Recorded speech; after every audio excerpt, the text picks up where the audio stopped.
नवनियुक्त भंडारा गोंदिया विधान परिषद सदस्य अविनाश ब्राह्मणकर यांच्या निवासस्थानी आहे। आज खूप लोक त्यांना शुभेच्छा देण्याकरता या ठिकाणी येत आहेत आणि एशियन न्यूज चॅनलच्या एक टीम म्हणून आम्ही त्यांच्या एक अभिनंदन करण्यासाठी आलो। सर, एशियन न्यूजमध्ये आपलं स्वागत आहे।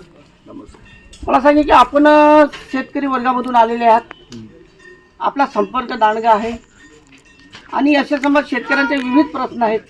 वेळेवर त्यांना बोनस मिळत नाही, कधी आता बघितलं तुम्हाला पाऊस साथ देत नाही आहे, काही त्यांच्या जेव्हा धान निघतात तेव्हा ते गोडाऊन उपलब्ध राहत नाही।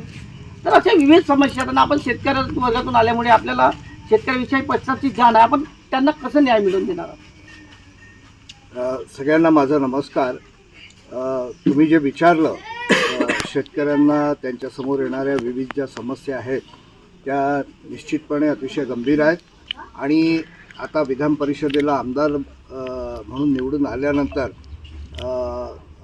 मी पण स्वतः बरेच प्रश्न जे आहेत ते मार्गी लावण्याचा पूर्ण निश्चितपणे प्रयत्न करीन आणि मी स्वतः शेतकरी असल्यामुळे मला शेतकऱ्यांच्या प्रश्नांची जाण आहे।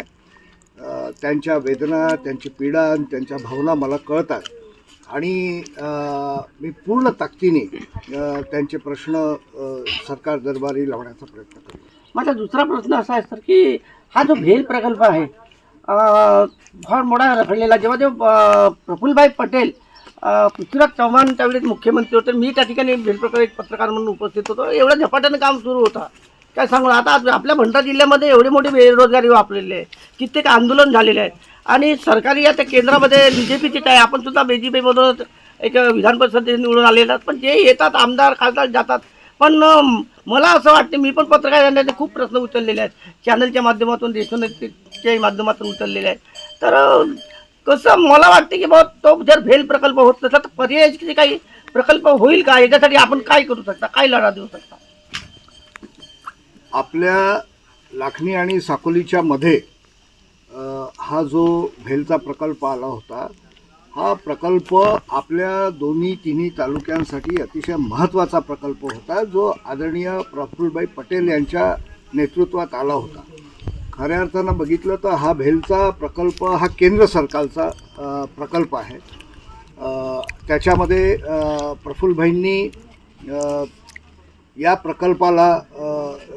प्रकल्पाची सुरुवात केली, त्याचे टेंडर निघाले, टेंडर फ्लोट झाल्यानंतर कामं ज्या लोकांना मिळाले त्यांनी कामं करणं सुरू केलं आणि सर्वात महत्त्वाचं म्हणजे जे भूमी अधिग्रहण आहे, लँड ॲक्वेझिशन, ते भारतामध्ये सगळ्यात सुंदर उदाहरण आपल्या मुंडीपारचं दिलं जातं या प्रकल्पासाठी। इतक्या छान पद्धतीने सर्व शेतकऱ्यांना त्यांचा मोबदला देऊन ती जमीन अधिग्रहण झालं होतं। भेलच्या कारखान्याची सुरुवातही झाली, कंपाऊंड वॉल बनला, आतमधल्या बिल्डिंगा बनल्या आणि हे सगळं काम सुरू असताना अचानक निवडणुका लागल्या आणि त्या निवडणुकीमध्ये प्रफुल्लभाई पटेल यांना पराभवाचा सामना करावा लागला।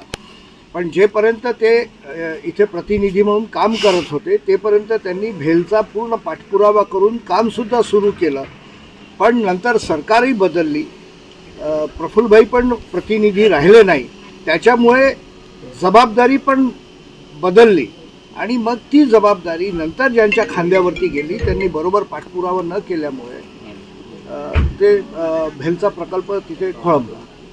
परंतु आपण त्यासाठी प्रयत्न करणार आहात किंवा नाही? बेरोजगारी खूप वाढत आहे, तर मला अपेक्षा आहे निश्चितपणे आम्ही सुद्धा प्रयत्न करू, पण प्रामाणिकपणे सांगतो की हा केंद्र सरकारचा असल्यामुळे केंद्रामधले मोठे मिनिस्टर जे कोणी हेवी इंडस्ट्रीज मिनिस्टर आहेत तिथपर्यंत पोहोचून त्यांना परत एकदा त्या प्रकल्पासाठी हट्ट करावा लागेल आणि तो निश्चितपणे आम्ही आपल्या भागातले जे मोठे नेते आहेत है ना, जे केंद्रामध्ये सुद्धा वजन ठेवतात, त्यांना आम्ही निश्चितपणे बोलू। माझा तिसरा प्रश्न आहे सर, आपल्या या परिसरामध्ये चर्चा आहे की नानाभाऊ पटोले यांना सह देण्यासाठी अविनाश ब्राह्मणकर यांना समोर आणण्यात आलं, आपला काही यावर विचार आहे? मला ते शह वगैरेच्या बाबतीत काही माहीत नाही, मला फक्त एवढंच कळतं की इथल्या जनतेनी आणि इथल्या स्थानिक स्वराज्य संस्थेमधल्या प्रतिनिधींनी जी जबाबदारी माझ्यावर टाकली आहे, माझ्यावर विश्वास टाकला, जितके जास्त चांगले कामं करता येतील तितके जास्त चांगले कामं करण्याचा प्रयत्न येणाऱ्या काळात आम्ही करणार आहोत. बाकी तर मला म्हणजे त्याची कल्पना नाही.